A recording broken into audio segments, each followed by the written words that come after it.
So welcome back everyone. For this week, we will focus the idea of summarization. We will address the basic structure of a summary as well as where to begin with your draft. So let's get started.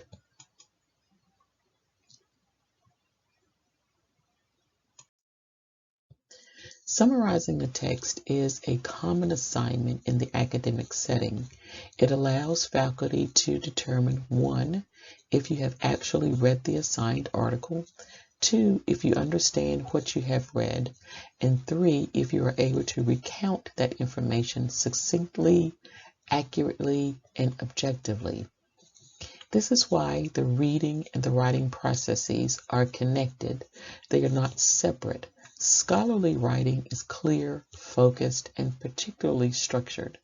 More importantly, it is supported by evidence, and this is why the summary is important. It helps readers understand the writing. Its tone is formal and objective. So while writing is considered recursive, it does have some elements to which one must be cognizant. One does not begin with simply writing the essay. Planning is important. One must complete the pre-writing exercise to generate ideas about the subject that may be reworked into an effective thesis and outline. From the outline, one may begin to create the draft, writing in paragraph form. The draft is not just one writing, but it may be 2 or 3 drafts. Each version of that draft should build on the last one. Revision and editing are often confused, so revision takes a holistic perspective as one attempts to review the document as if he or she were the reader. Is the main idea clear? Is there specific support? Are there any sections that are confusing or redundant? Editing is the last part of the process. One carefully examines the draft to ensure that there are no glaring grammatical errors or awkward sentence construction. This visual illustrates the previous discussion. When you annotate a reading, you are attempting to identify the main idea for the entire piece, as well as how the writer supports that one point. Sometimes the main idea is explicitly stated. Sometimes it is implied or suggested through reasons and examples that may be provided. Read the annotated or material carefully. After you have read and annotated the piece, it is recommended that you outline the reading to see how it is structured visually.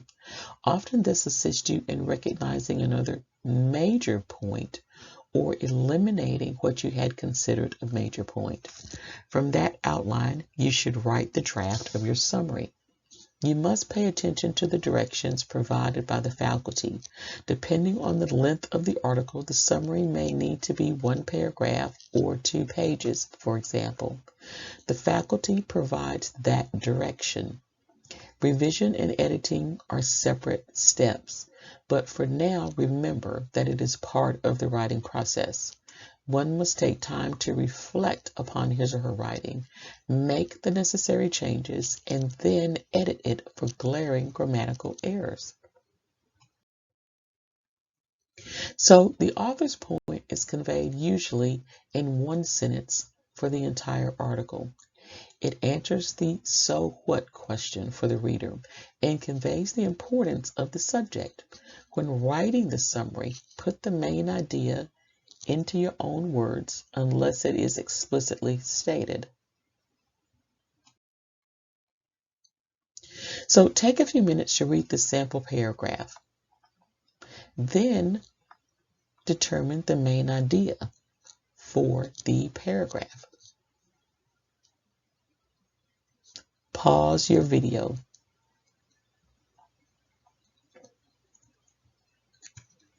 So welcome back. So yes, the author wants people to purchase a dog, but why? Answering the question will help us to determine the main idea for the entire paragraph. Good. It is that adopting a dog builds a strong community bond. Then we must ask, how is that done? It is important to know the difference between the major points of support and details or examples. For instance, the American Kennel Society deems the boxer as a good dog for children because they are patient and they are easily trained. That is a specific detail because it mentions a particular breed of dog and the American Kennel Society. That specific detail supports the major point that trained dogs are friendly and patient with children.